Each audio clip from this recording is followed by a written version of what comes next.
artificial intelligence. It's supposed to be really smart. Right. However, most AIs are stupid right now. Let's be honest. There's not enough Lamborghinis and Ferraris in the world for all of these people to be driving Lamborghinis. Like, let's be honest. You rented that car. 9 years at Vanguard, helping countless people plan for retirement. McGilberry, owner of Pegasus Financial Planning, breaks down the very basics of what you need to know about investing. After today's conversation, you will know exactly where to put your money, what mistakes not to make, and will be better equipped to do what it takes to build wealth over time. I'm going to put crypto in an F. It's not an investment. The company is producing products. It's producing revenue. It's producing sales. So there's cash flow behind it. I'm behind because I started investing at 35. That's probably true. The stock prices that you see, if you're using the trading apps like the Robinhoods, the Webull's, you're seeing things not in real time. Well, by the time you go to place that trade, the number can be drastically different.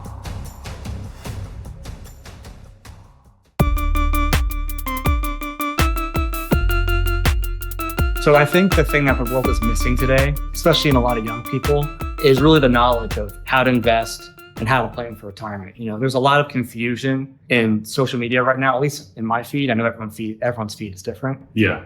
But there's a lot of, crypto, a lot of get rich quick. So I think today that it'd be a good time to kind of set the bar straight. What is smart investing and where does somebody that doesn't know what they're doing start? Yeah. So I would say, when it comes to smart investing, the key thing is it's not about trying to time the market.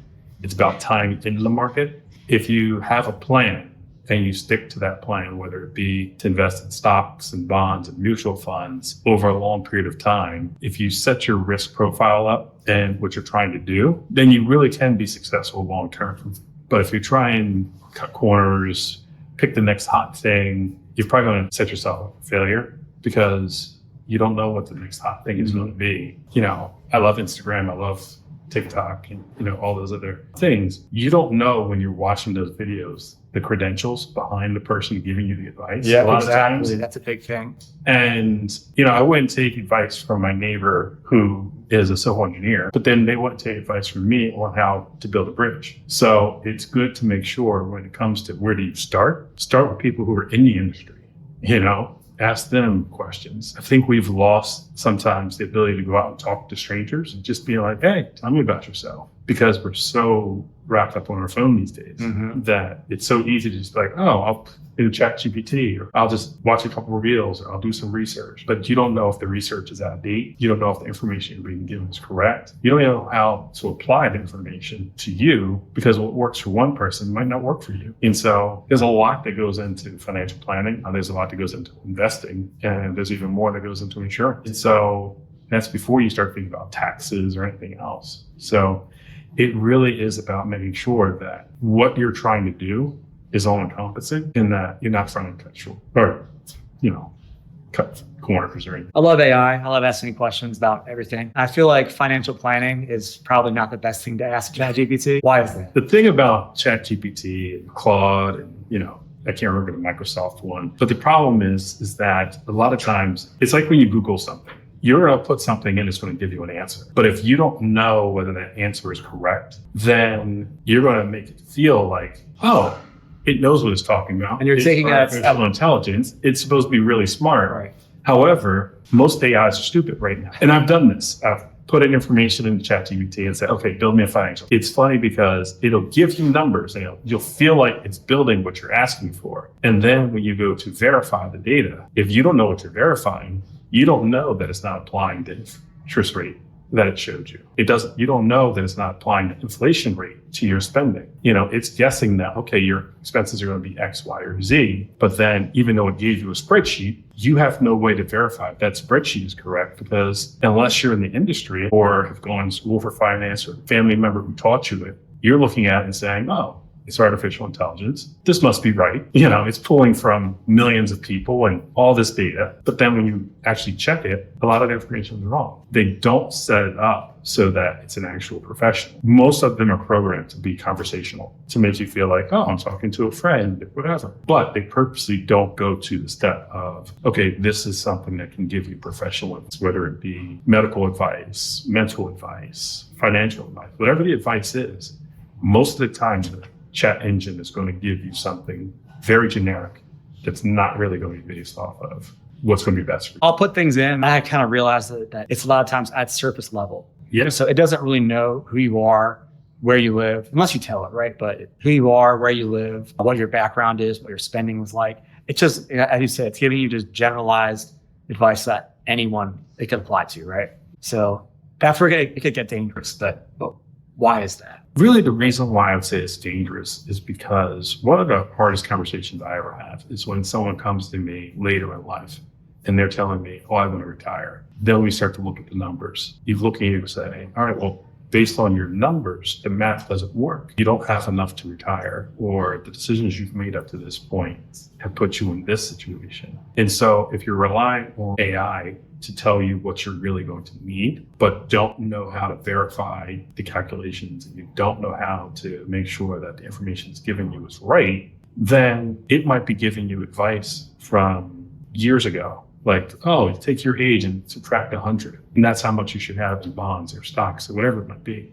Well, that's an antiquated way of thinking. And a lot of times what we've seen in the news is that because AI is pulling from so many different sources, some of the sources are TV shows. Some of the sources are legal briefs. But it doesn't know how to combine those into something that's going to be specific for you. And so we see it in the legal field a lot, where some young attorneys have applied things to a case and submitted it to the judge. And the judge goes to look up the case law that they quote, only to find out that it doesn't exist because chat pulled it from a TV show. And so it's like, okay. And I have a lot of friends who are teachers. And so, it's funny because kids will copy and paste pretty much the exact whole conversation into their assignment. Kids have been doing that in school since the beginning of time. It's right. It's like, at least when you had to actually write it out in your hand or type it on a computer, if you were going to plagiarize, you knew you were doing it. And it wasn't always as obvious. But now, if you're just copying and pasting and saying, okay, well, this is going to apply to me. Well, if you haven't read it, how do you know if it applies? If you don't know, okay, so take an example of someone who's a very aggressive investor, right? But they only have 2 years until their goal is coming up. Well, putting all of your money in 100% stocks or penny stocks or crypto, but you know that in 2 years you're going to need this money, doesn't make sense. Because what happens if you put it in there and then the market goes down or crypto goes down or whatever, but you know that you have this goal in 2 years, whether it be to buy a house or put your kid through college or whatever it may be. Meanwhile, you can be the most conservative person in the world, but you've got 40 years until you retire. And it tells you, oh, you should have all your money in cash because you're conservative. You don't want to lose money. You're very concerned about that. But you've got 40 years between now and retirement. You can have all the fluctuations in the world and not have to worry about that right now. So going back to why is it dangerous is because if I don't know to ask the follow-up questions, it won't give it to me. And even if I ask another question, it tends to ask the question based on how I respond to it, not necessarily what's going to be in my best interest. Going back to what I was saying before, it's a lot of surface level answers that you're going to get. It's not really tailored to you. And speaking of not verifying, the laws and whatever else, I was reading a book on Claude this past week, and they were talking about that there were some errors with the engine itself where it would pull these studies. And as you said, the site didn't exist. This is a thing that I heard. And you have to know really where to go to be able to verify these things. What's an example of verifying information that you pull from an engine? Because I own the firm, one of the things that I also have as a role is to be the chief compliance officer, which is not a fun role. But one of the things in compliance that they teach you is trust but verify. If I look at something and it says, all right, all returns crash on the 3rd of July, that sounds ridiculous. But if it said that, then I would have to go back and look and see, based off of a number of years, let's say I look at the last 30 years of July 3rd, what were the market returns? Was it positive? Was it negative? Is this really a thing? Well, I have the access to do that because I have institutional access for things. So it gives me a lot more data that if I just went to Google, I might be able to find the information. But if I don't know what I'm looking for, how do I find that information? And so it's really important to be able to check your work. I mean, I'm Gen X, so when we used to do math, it was like, check your work, check your work, check your work. Mm-hmm. And it hasn't changed. It hasn't changed. So you still have to check your work. You can't just rely on, oh, well, it says it's right. Well, that might be great. It might be. But it's better to know that you verified it and that you can say, okay, based off of the information it's given me, this would work. If it's saying that I can retire in 20 years or in 10 years, all right, it says I can retire in 10 years. Now let me check to see what numbers it's using. Did it apply the inflation rate to my living expenses? Is it just taking my rate of return and then multiplying it every year? Well, what happens if there's a bad year? Well, it's not calculated into that. So how do you even really predict that kind of stuff? Right. And so where I would use a Monte Carlo analysis, which is going to take historical returns and run it 1,000 different ways to see and give me a spread, ChatGPT or Claude or whoever may just apply 7% annually for the next 20 years. But that's not how the market works. Yes, you're going to have periods of time where you're going to have a 10% return, but you also have times where there's 20% return, or you'll have times where there's a negative 10 or negative 20%.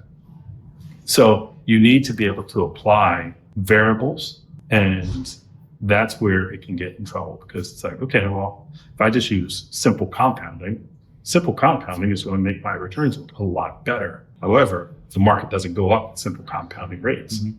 So you can be the most conservative person in your inputs, still not going to apply it right. That's really where it comes back to.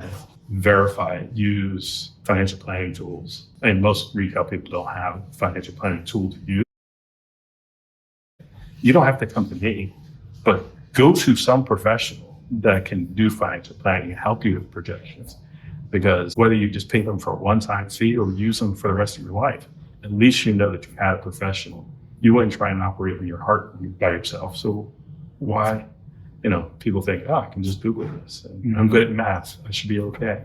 But it's more than just math. You have to understand what the numbers mean to your life. One thing that I found interesting that we talked about before this recording was we were saying how the stock prices that you see, if you're using the trading apps like the Robinhoods, the Webull's, you're seeing things not in real time. Right. Explain more about that, because that was kind of fascinating to me. So when you just go on Yahoo Finance, for example, if you're not actually placing a trade, most of the prices that you see are going to be on a 15 to 20 minute delay. And so if you're going to make a decision based on, I Googled NVIDIA today and it's at this share price at 2:00 in the afternoon, let me jump in. Well, by the time you go to place that trade based off of what you saw on Google, the number could be drastically different. And if you're just doing research based off of whatever it is, there's a theory that all information is publicly available. And so all of that publicly available information is based into the stock. And so if I have to report that we just fired our CEO, but you look on Google and see this article and go, oh my God, they just fired their CEO. I'm in that stock. Let me then go sell it. Well, by the time you've reacted, the price is already down. Where one of the things that I'm able to do is I can place limit orders. And so, or a stop order. And while on some of the trading apps, you can do things like that. Yeah. A lot of people don't know how to use them. And so let's say I have 15 accounts that I want to buy one security for, but I don't want that price to be affected by me placing all 15 accounts worth of trades. I can put them all together for, say, stock in NVIDIA and say, okay, I want all of them to trade exactly this price and give me all of them or none of them. And therefore, I don't have one account who's paying maybe 25 cents or $3 more. And I'm not moving the market because I'm placing the trade. I'm saying I only want it at this price or in this range or at a better price than that. Or if I'm selling, I can set it up where I have close to 300 accounts spread out over all my clients. And so I can easily put in information into the system and say, all right, if this stock goes below this price, make sure it sells and have it good to cancel plus extended hours, so that if it happens after 4:00, that's okay. If it happens pre-morning before the stock market opens and the price is going to be lower, that's okay. It'll still execute. If I'm using Robinhood, I can't do that. I can only trade during market hours, and the stock can fluctuate a lot. It doesn't fluctuate as much in the pre-market hours as post-market hours, but when you're an institutional investor, you can set it up so that you're able to do that. And it gives you a lot more tools that you're available, a lot more arrows in your quiver, if you will, than, from just simple Robinhood investor. It's not to say that Robinhood investing isn't good, go for it. But let's be honest. If I'm a regular person, I have a full-time job. So I go to work, okay, I'm probably going to check my app a couple times a day, maybe. And I'm probably going to be buying names that everybody knows. I'm not going to buy some random small cap company that no one knows, unless for some reason I have a friend that works there, or it's a product that I love, or, it's, a friend of mine told me, oh, you should check this out. How did you really get to that stock? Or you look at most people who have these stock portfolios and like their top 10 holdings are all names that everybody knows. And so if those top 10 holdings go down, it goes down for all of them, because that's the only 10 holdings they have. So to get around the fact that, institutional investors have the advantage, what does the regular person do? Hire an advisor. I'm like, I pretty much set that up for you. Yeah. It's not that institutional traders have an advantage. It's more that it's about using the tools that we have. And so it's not really an advantage, it's that we know what we're doing. So our experience and our knowledge, yes, we have more tools, but the reason why I have more tools is because we're using more tools. It's not because, we want institutional investors to be ahead of the average person, but the average person doesn't need the amount of tools we have. I have a ruler upstairs, but I can't do a CAD drawing, because I'm not an engineer. I have taken a couple programming classes over my lifetime, but I can't build an app. It's not that it makes me any better or worse than the other person, but when you're a professional, you're going to have tools in your profession that allow you to do what you need to do to fulfill your job. And because I have a legal responsibility to all of my clients, this allows me to have that ability to say, okay, we made a decision for these clients because we screened all 8,000 stocks that are out there. We used 15 different criteria to narrow that down. Based on all of that, it gave us a list of these 10. From that 10, we looked at the analyst reports, read those over, and then we took a look and said, okay, well, based off of the criteria we set, these are the 3 that we're going to recommend for the portfolio for our clients. If it's just my account, I don't need to do all that.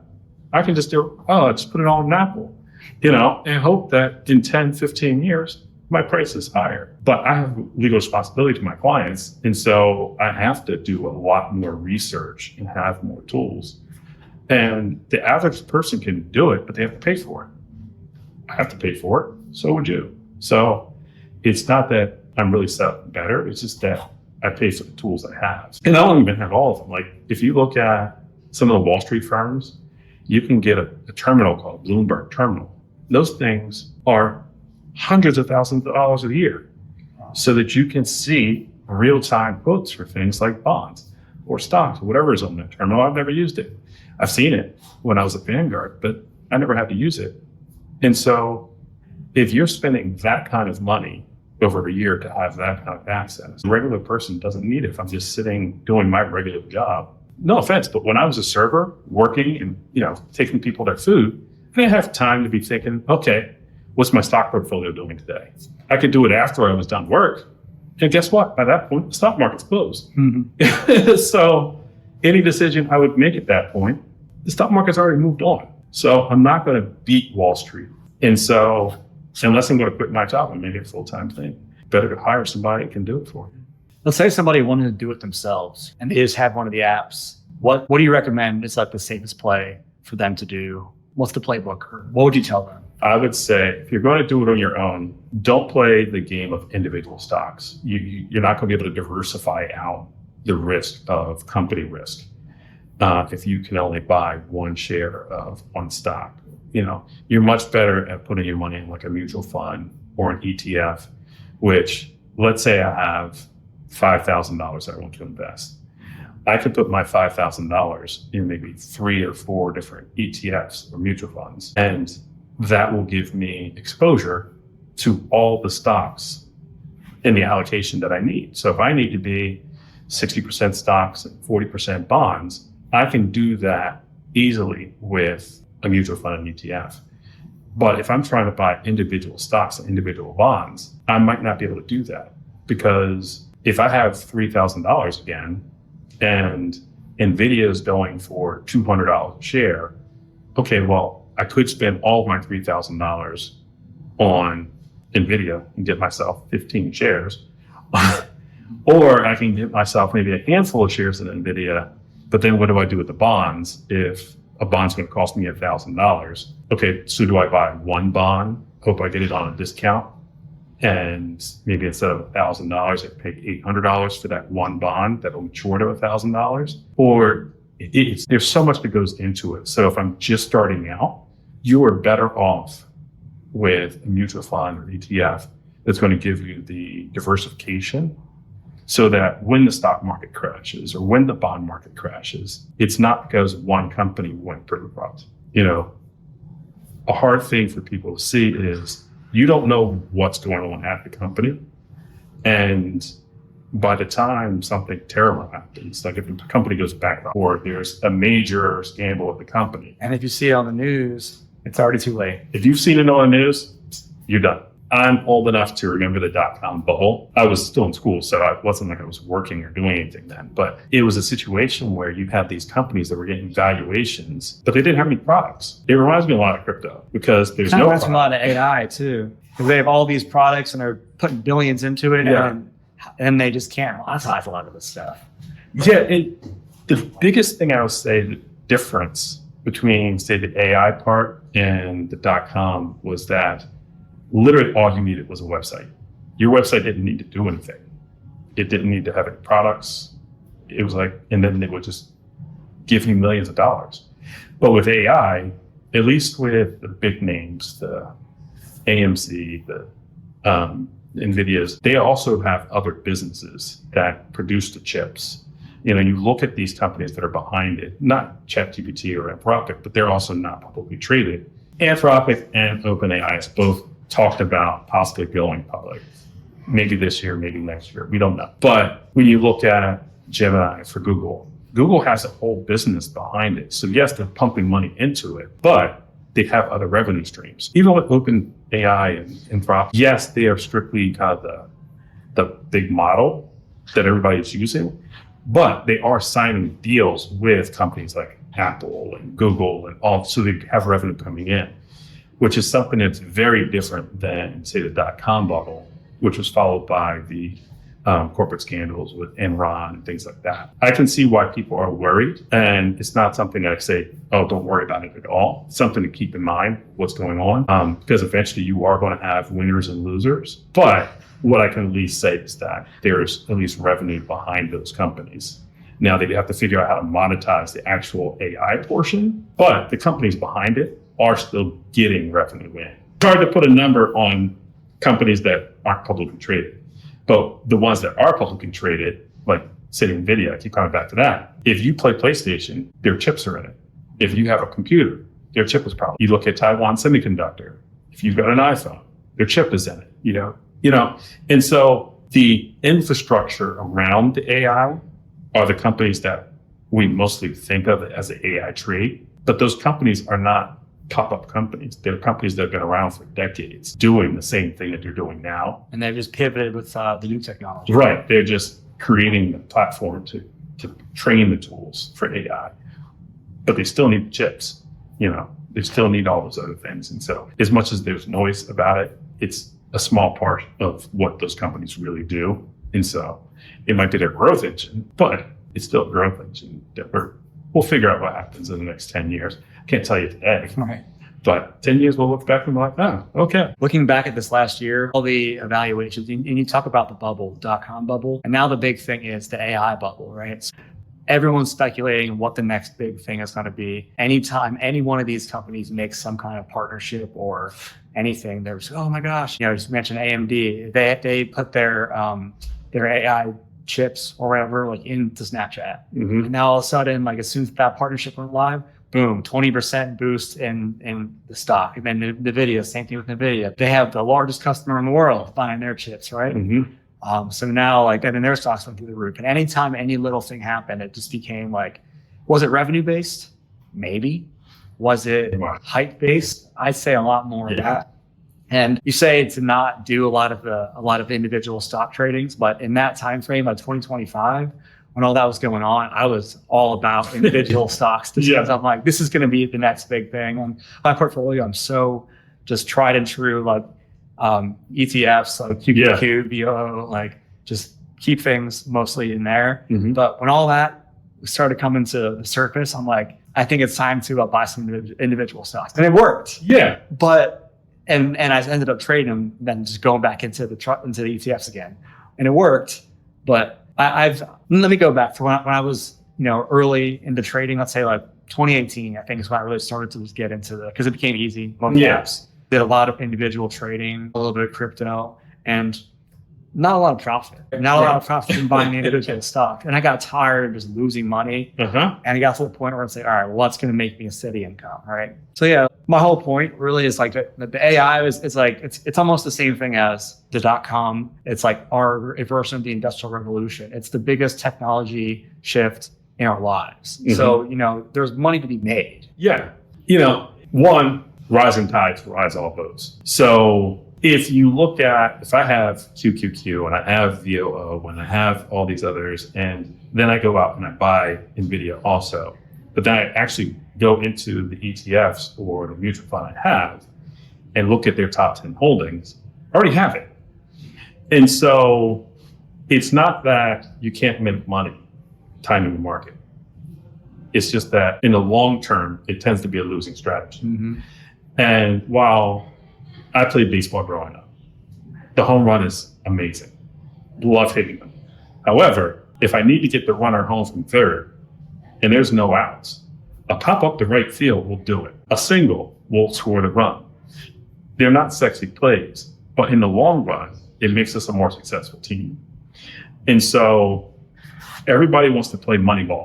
Let me find the one that's going up.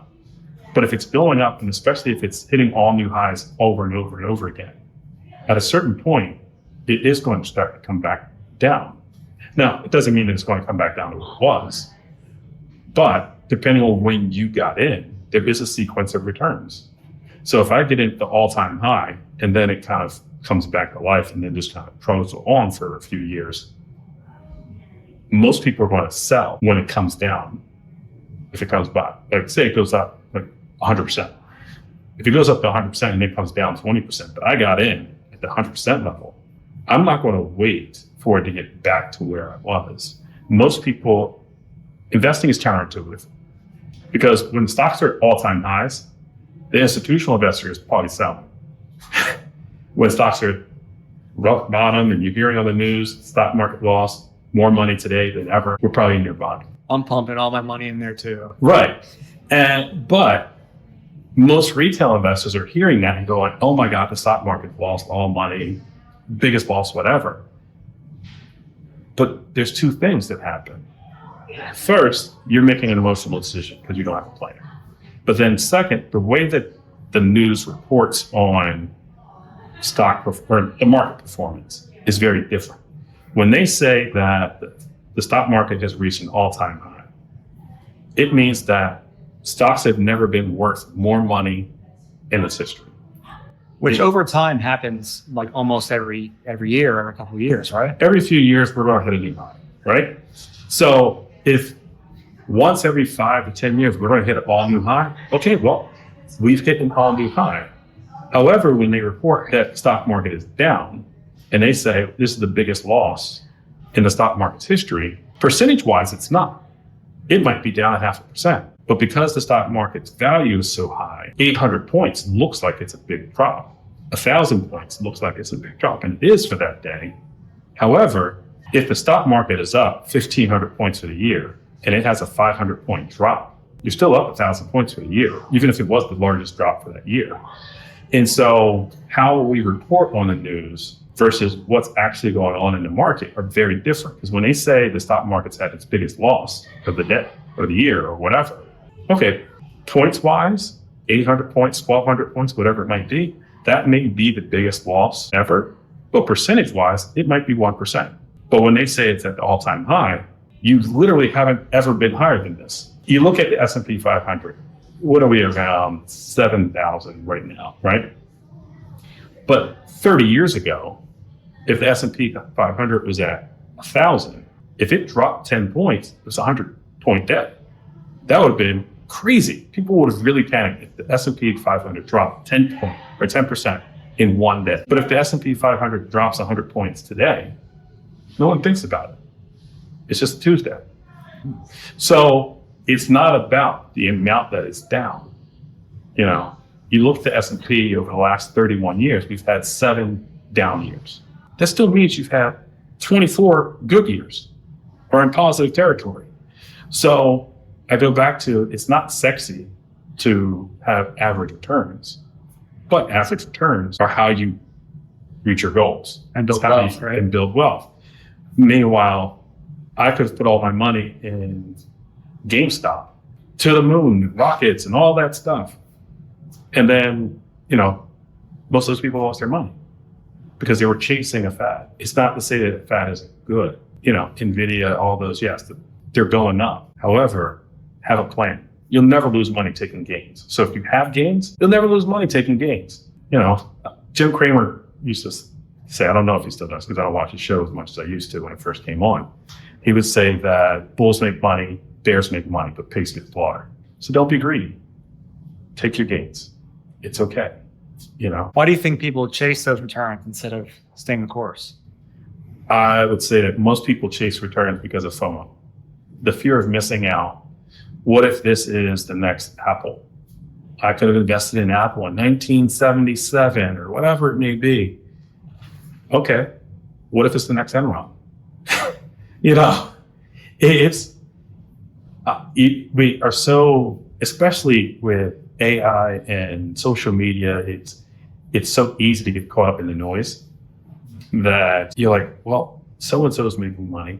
But you ever hear someone complaining about all the losses that they have on social media? No, never. And that's what I say. If somebody is bragging about, you know, how much money they made off of XYZ stock or like sports bet, my first thought is, all right, now show me your profit loss. Right. And they never will because it probably isn't good. Yeah. And so, okay, fine. You made however much money you're driving. Let's be honest. There's not enough Lamborghinis and Ferraris in the world for all of these people to be driving Lamborghinis. Like, let's be honest. You rented that car for your video and then you returned it back to where you rented it from. And that's okay. But let's stop flossing and acting like, oh, look at how much money I'm making. The number of people who can beat the market is so small. There's a reason why even financial advisors, we're not trying to beat the market. What we're trying to do is give our clients predictable returns. So we can say, this is what we'll do if the market's up, and this is what we'll do when the market's down, so that you have a plan in place. But to guess and say, oh, well, what happens if I miss out? Then you miss out. It's okay.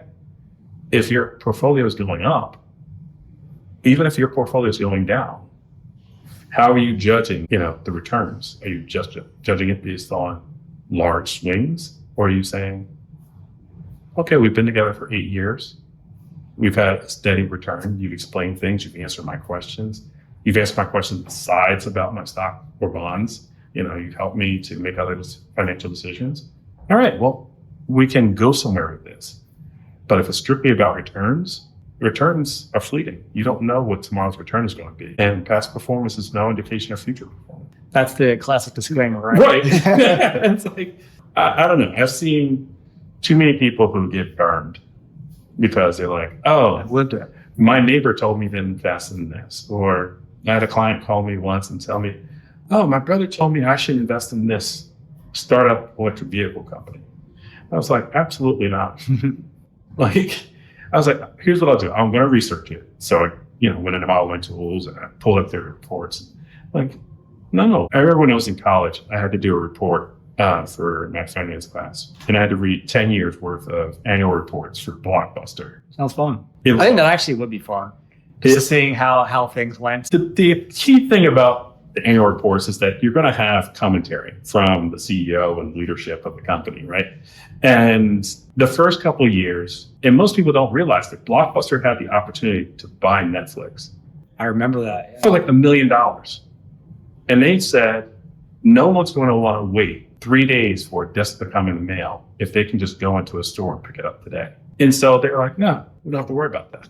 And what they didn't realize was that the whole industry was changing because Blockbuster and other video stores had a special window with Hollywood that they couldn't release their movies for home viewing for like 90 days. So the film had to be out of theaters, and then you had to wait 90 days, and then you could release it to cassette.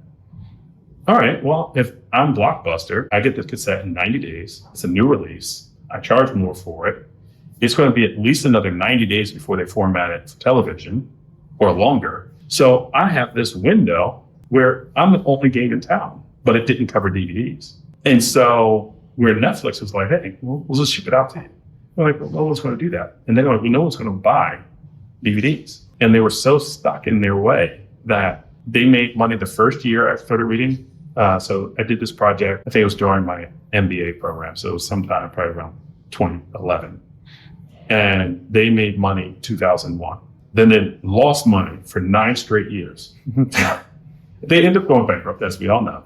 But it was always like, oh, well, someone moved my cheese. At first it was, oh, they're not going to do that. And then it was video on demand. Well, we think that this is going to be something that could jeopardize what we do. But it's okay because, people still want to come in. At some point, you have to realize that the fear of missing out can work against you also, because your fear of change for people who I don't want to lose my money, so I'll leave it all in cash. Okay, that's fine. You don't see your account going up and down. However, you're still losing money to inflation. Mm-hmm. So you can't buy the same amount of eggs, milk, or cheese because you look back and it's like, oh, I didn't fear missing out, but I feared loss. And the two of them are how you end up losing money. Yeah, I mean, because keeping it in cash is an opportunity cost in itself too, right? Because instead of making your 7% average compounding interest, losing 3% a year without even really seeing it. Inflation happens. Yeah, that number in your account stay the same, but now everything else around you costs more. Mathematically, you actually have less spending power, right? Right. And so I always tell people you should have buckets. You should have a cash bucket. That's for your spending, your emergency fund, things that you're going to spend money on in the next year or two, vacations, whatever it might be. It's your savings account. But then you're going to have an intermediate term bucket. This is going to be money that you're going to probably invest. You don't need it right now. You don't have any real goals for it. It might be to buy a home in 5 or 10 years, or maybe buy the dream car you want in 8 years, or whatever it might be. You don't really know when it's going to happen, but you don't want to just sitting in cash. And then you've got the long-term bucket. And so the first bucket is like put and take. I'm putting money in, but I'm taking it out pretty quickly. The medium-term bucket is put in, it'll sit there for a while, but I'm probably going to end up taking it out for something that comes up that's big. And then the last one is your retirement bucket. And that's put and just keep. You're just going more of that. You're enrolled in your 401k plan, you have your IRA, you're 30 years old, set it, don't forget it. But that's the last place you're ever going to touch it until you get to retirement. And so by having different pockets of money, now you can start to say, okay, am I getting the right rate of return? It's not to say that you should always be trying to beat the market or trying to beat inflation. Because if I know I'm going to need this money in 3 months, inflation doesn't matter. The price is probably not going to change that much, unless you're talking about airplane flights, which are completely ridiculous right now, but that's a different conversation. You want to have flexibility with your finances. what do you think is the most damaging financial decision you've watched somebody make out of fear? Over 23 years in the industry, the most common damaging thing is to think that just because the market's down, I should be selling everything and moving to cash. There is a time to have cash, and there's a time to do nothing. And sometimes the best thing you can do is nothing. Stay the course.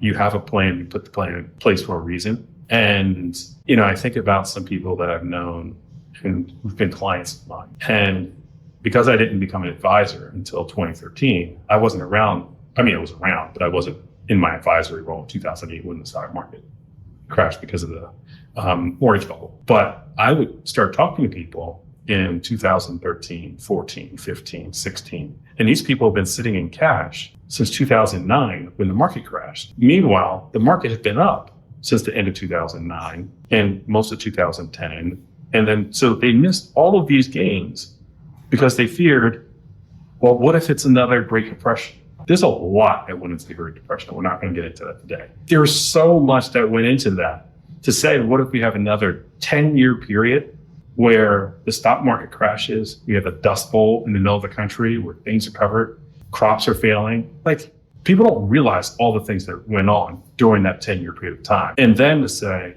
okay, well, how often has that happened in the last 100 years? If 90% of history tells me that returns are going to be a certain way, and 10% tells me it's going to be the worst 10% or 10 years of our lives, and there's no FINRA, there's no SEC, there's nothing that governs how you do things. You can buy all the stock you want on margin. You can't do any of those things now. And so there's a lot of regulations in place so that we don't see a Great Depression. But you have so many people who still make decisions based off of, well, what if? I know someone who lost all their money in 2008 and never recovered. Well, did they sell it all in 2008, 2009, move it to cash and then not do anything? Did they lose their money because of decisions they made?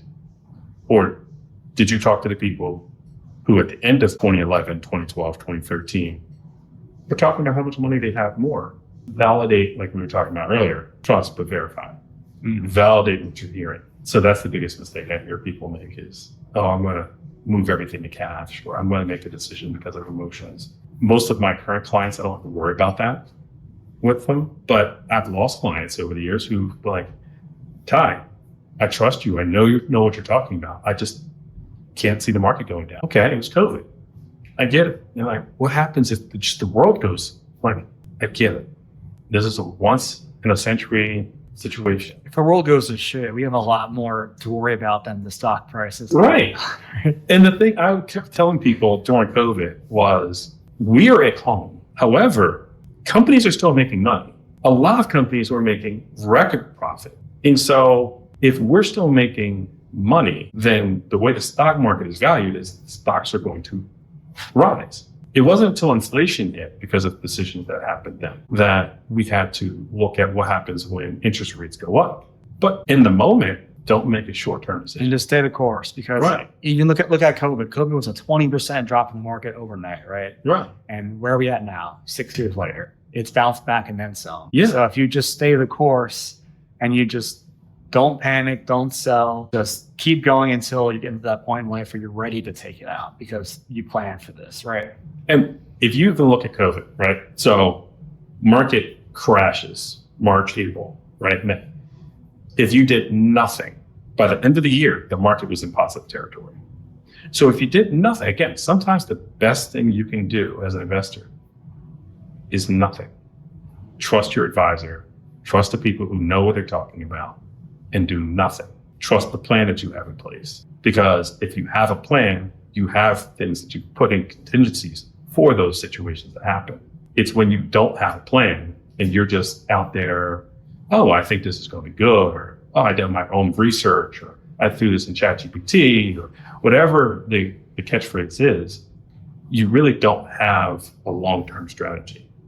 And that's where you end up going just with the wind. You look back and you go, oh, I missed out. I've said this before, but sometimes the best investors are people who forgot their passwords and dead people. Yeah. Because they didn't have time to pay. Michael Jackson has made more money since he died than he did his last 20 years in life because he stopped spending money.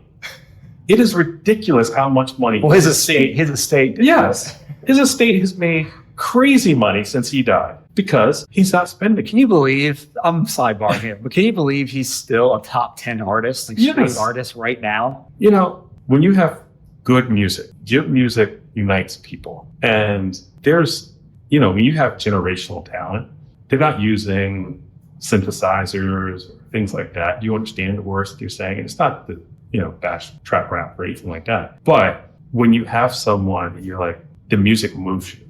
It makes you either want to dance or it reminds you of moments in your life. And they're still putting in television shows or movies. It keeps them in the forefront. So I'm not surprised that he's still one of the top recording artists. All right, I'm going to change gears here and we're going to play a little game. So this one's going to be called Financial MythBusters. All right. So What I'm going to do is I'm going to give you a quote and you're going to tell me true, false, or depends. Okay. And they're probably all going to be depends. That's what we do in financial services. That sounds about right. All right. Number one, I need 6 figures before I invest. False. That's a myth. Why is that? Because I have clients that started with me with $1,000 and we've built it up over the years. And so if you wait till you have the money, then it goes back to what we were talking about with cash. You're giving up all of that in the earning potential. I normally focus on how much do you need for an emergency fund. Once you have that, then start considering investing. But it doesn't necessarily need to be $100,000. I have a couple of my clients, their kids are high school age and they have jobs and it's like, hey, I found $1,000 I got for graduation. Can I invest that? Mm-hmm. Yeah, we can get you started. And at a young age, put a plan in place and things like that. Just buy one share of a ETF. Exactly. And so you don't need to have $100,000 or more to invest. Credit cards are always bad. No, absolutely not. Credit cards are not always bad. Debt is not always bad. Debt is a financial instrument, like a stock or a bond or whatever. It's not the credit card that's bad. It's how people use it. If it allows you to outlive your income and you're overspending in life, then the credit card isn't the bad thing. It's how you're using it. But I run all of my business expenses through my credit card. Really? Because then when it comes time for me to do my taxes, I can give my credit card statements to my accountant and all of my expenses are there. So I don't have to remember, was this expense that I put on my debit card? I didn't use my debit card for that because I used my credit card. Add in the fact that I have all types of benefits and things because I use my credit card, whether it be travel vouchers or lounge access at the airport or whatever it might be, points back, cash back. There's so many things that you can get if you're using a credit card correctly that it doesn't make it a bad thing. Abusing your credit card is bad, but that's a personal usage thing. That's not the credit card that get it bad. I say this until I'm blue in the face, is that like I love credit cards because I pay them off in full. Yeah. And it's a lot of time for people that are spending their cards outside of their means and getting stuck with all the extra interest. Yeah. Then it's like you spend all your next however many years paying off the interest. That's when the credit cards are really bad. Exactly. So I love them because I get points and free stuff. But it's the people that really say, you know what? I'm going to enjoy this experience. I'm going to put it on my card. And then it becomes a financial disaster later, right? Right. You need to own a house. I'm going to give a caveat because if I don't give the caveat, my business partner is going to yell at me if she ever sees this. I do own a mortgage company in addition to my financial planning company. And so while I believe that owning a house is important for a lot of people, you don't always need to own it. And so it comes back to, well, how's your life set up? Are you going to be raising your kids? The average person only owns their house for about 7 years before they upgrade or move somewhere. So what is your long-term plan and why are you buying a house? A lot of times where people get stuck is that they rush to buy a house because they think that's what I'm supposed to be doing. And then they end up house poor. They own this property. However, they don't have a savings account anymore because their emergency fund was used as a down payment. They're in the house, but the hot water heater breaks. Well, hot water heater goes, and because you use your down payment to buy the house, or your emergency fund to buy the house, how are you going to fix the hot water heater? Or even worse, your hot water heater is part of an overall HVAC system. So instead of it just being maybe an $800 fix, it's a $9,000 fix. And you didn't think about that when you bought the house because you were like, oh, my parents always told me I needed to own a house when I got to a certain point. But why? Are you ready for the maintenance? Are you ready for the carrying costs? Are you ready for the taxes? The house that you buy, let's say it's $300,000. In one neighborhood, your taxes might be $3,000 a year. In another neighborhood, $300,000, your taxes might be $15,000 a year. That's going to make a big difference in your mortgage. So it's not just as simple as should everyone buy a home. I would say that buying a home, if it's part of your overall financial plan, fantastic. If you're doing it because everyone's told you that you need to do it, then I would say no. I live in an apartment, so I don't believe that, everybody. Like, I love living in an apartment. Something breaks, I have an app on my phone. Tick, tick, tick, tick. If I'm not home, I get a little card that says, maintenance has been here, thank you for living here, or something along those lines. Your thing was fixed. I get a message or a notification on the app. Whatever was broken was fixed. I don't have to talk to anyone. If something really goes wrong, it's not my problem. I'm behind because I started investing at 35. That's probably true. It doesn't need to be true. It's all about time. The one resource and thing that we have in life is time. And so we don't know how much time we have going forward, but we do know how much time we've lost. And if you look at someone who lives to 90, right? Your first, let's say 24 years of your life, you're not investing. You're not working for the most part. You're in school. Maybe you have part-time jobs, stuff like that. You're paying for little things, maybe your car, stuff like that. So you spend your first 24 years not really doing anything.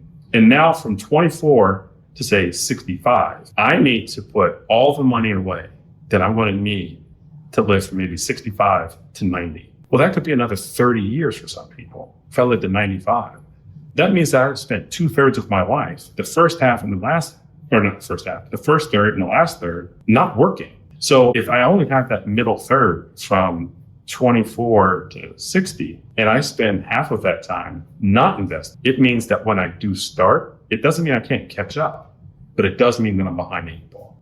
All right, this next game is going to be the financial tier list. Okay. I'm going to give you my phone. It's going to have a whole bunch of items to rank. Okay, so I'd say emergency fund is elite. Why is that? So if you think of your financial planning as a pyramid, your emergency fund's your base. It really sets the tone for everything else that you're trying to do. And so when you're trying to figure out, where do I go here, I would say before you can think about retirement, you need to have that emergency fund. But once I have the emergency fund, and I say this kind of tongue in cheek when I say you can't think of it, because you can do multiple things at one time. But you want to make sure that if the shit hits the fan, I have the money so I don't have to use a credit card, so that I don't have to be against borrowing money from family and things like that, or selling my house at a loss because I wasn't prepared. My mentality ever since I was 18, it's like, if I have the ability to do it, I don't want to ask anybody for anything. It's just a pride thing. If I can do it, I will do it. Say that and that. So I put index funds and the Roth IRA at good. I put the Roth or the 401k match is great. It's a free money. If your employer is going to give you a 3% match, regardless of what happens that year, if you're putting in money, it's 3% that you didn't have to put in. Positive, negative year, doesn't matter. You just got 3% extra money in your retirement plan that you didn't put in. So I'd say that is good to great.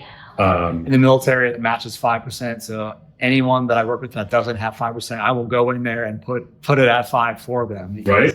Free money, right? Why not, right? And it's from the government. So I'm going to put crypto in an F. It's not an investment.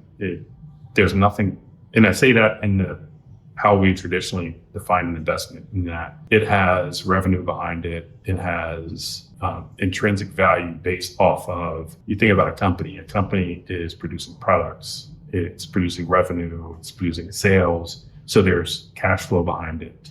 You think of bonds, I promise that I'm going to pay you back for you buying this debt. You think of even revenue bonds. If I buy a government bond, it's because they're building a highway and then they're going to put a toll on it. Those tolls are what's going to pay me back. So there's money behind it. Artwork, there's something I can touch. There's nothing behind crypto besides a bunch of people saying that it's worthless. But if the government overnight said you can't use crypto, then what happens? There's no value behind really what it is. Looking at the rest of these, I'd say I'll put individual stocks as mid. If you don't have a few $100,000, then you don't have enough money to really diversify out individual stocks. Yes, you might have 10 stocks in your Robinhood, but your 1 share here and 2 shares there isn't enough to really diversify out compared to just putting that money into a mutual fund. Actually, I'll put high yield interest savings at good. The way that I see high yield savings is that it's pretty much just keeping up with inflation. Yeah. So it's not going to hurt you, but I'm a hater because I feel like there's just so many better ways you could put your money. Yeah.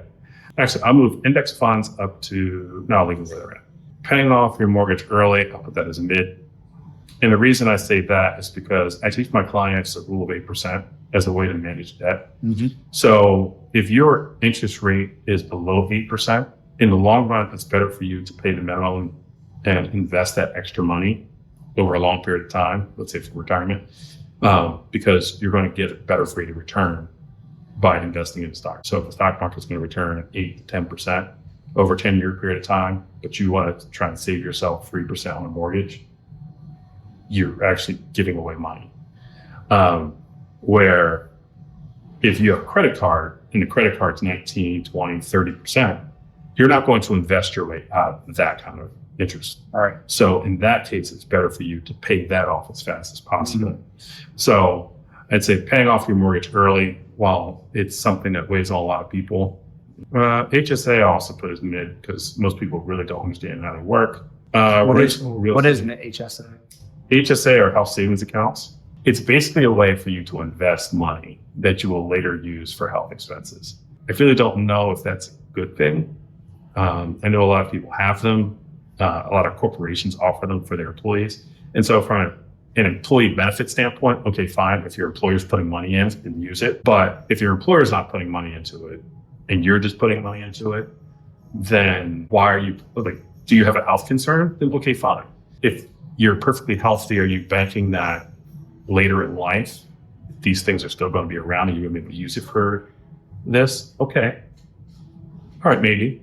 But they haven't been around long enough to have people who started in their 20s, 30s, 40s to have these accounts available for them in their 60s, 70s, 80s.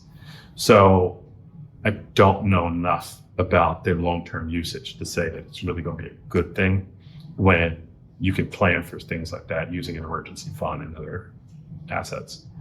Poor, I would say I'm putting rental real estate in a poor. And here's the reason why. I know there's a lot of people who own a lot of property and things like that. However, real estate is illiquid. And so if you have something that comes up, you're going to need to sell that property in order to free up capital so that you can have cash. And if that's the case, how long is it going to take you to free up that property? Because is it going to be something that's going to take 60, 90 days? But what if my emergency is now? If all of my assets are tied up in real estate, then even though I might be getting rental income from it, it's not maybe enough. Now, if it's part of my overall portfolio, fine, perfect. Again, it's part of an overall picture. However, you don't want to be in a situation where you've got 5 properties and 0 money in savings. Right? Yeah. You know, you have $100,000 in your retirement account, but you've got 5 properties and you're 64 years old. Okay. Well, what happens if you need long-term care? Are they going to take your properties and sell them out from underneath you? Do you have enough money to cover the long-term care needs? Is your properties generating enough money to cover all of those expenses? There's so many things that go into. You asked me earlier if real estate is something that you need to have. This is kind of where I'm saying that. And that, you know, just because you have rental properties, why are you doing it? Is it part of your overall portfolio? If the answer is no, it's not really part of an overall plan, then do you just like being Mr. Roper? I mean, people who are watching this probably have no idea who Mr. Roper is. I don't. Right. There used to be a show called Three's Company, and Mr. Roper was the landlord that lived downstairs. Okay, now I know the Miss Roper. Yes. I've watched way back. So that would be my tier list, I would say. Emergency fund is elite. 401k match is great. Your index funds, Roth IRA, high yield savings. Actually, I want to rearrange this. I'm going to put 401k match up at great. I'll put index funds and the Roth IRA as great. I'll move the HSA up to good, along with the high interest savings account. The reason I put the high interest savings account in there, and I probably should have told you I did that, at good, is because sometimes people over rely on those thinking it says it's high interest, so it must be giving me a good return. However, the bank needs to make money. So if interest rates are coming down, your high yield savings account is also coming down. And if interest rates are going up, then yes, it's giving you a better rate of return. But if interest rates are going up, it means that inflation's up also. So you're still not getting the real return that you're thinking of, because if inflation's at 3% and your high interest savings account is giving you 2.5%, you're still losing money. You know, it's that simple. If inflation's at 6% and your high interest savings accounts give you 4.5% or 5%, you're still losing money. So where it is, it's good if it's for your emergency fund or your savings account because you're going to be going on a trip. It's not good if you have more money than you need just sitting in cash. So it's good, but it can also be a bad thing. And since I wouldn't put it in it, it's definitely better than trying to do individual stocks. Most people just don't have the tools to do individual stocks. I'm sorry. So there you go. Great. Touching more on the real estate being illiquid, right? So you have, let's say, to your point, right? You have someone who has 5 properties, and with today's market, like I feel like real estate is pretty liquid. If you decide to sell a house and you put it on the market, it's probably going to be gone in like 5 days with how things have been going, right? Yeah, and I say it's illiquid, but it's not completely illiquid because you can always take out another mortgage on it. You can take out a HELOC. You could sell it. So there's things you could do to free up cash. But if I can go in my savings account and swipe over and have it in my checking account today, or I can sell my stocks and it's in my account in 3 days, that's a lot faster than if I put my house on the market. Because even if I have an offer in 5 days after me putting it on the market, you don't close. Closing isn't right. It's at the fastest we're talking maybe 30 days. So you're still talking 30 to 60, maybe 90 days before, okay, yeah, I've got my offer. I don't have cash in my hand yet. Again, I go back to if I have that emergency today, if I need to sell that property, okay, well, how long is it going to take? If it's a rental property, do my renters have a long-term lease? In my lease, does it allow me to sell a property and kick them out immediately? What does my lease agreement say? Do they have the right to stay there? And so now if I sell this house that I have that I'm renting out, but there's people living there, does the buyer want to deal with a renter? Or are they buying this house because that's where they want to live? So that opens up all other possibilities on how do I free up capital and free up cash? People have businesses that they own. If you sell your business, are you going to get the return? And that takes even longer. Right. Are you using a broker? So you're not going to get as much. Are you not using a broker? Is your business set up to be sold? There's so many things that go into different asset classes that how liquid they are have to be factored into.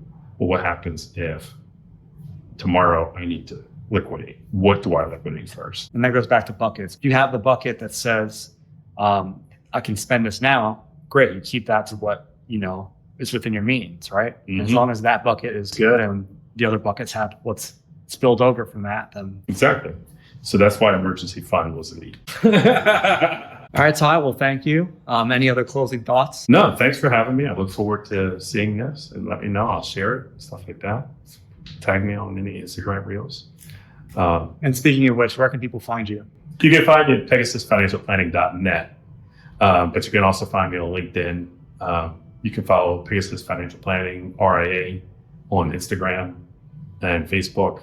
I'll make sure to link all of your socials in the description here. Fantastic. So if anybody is interested in connecting with Ty or potentially having him take you on as a client, then, that's where you can find him.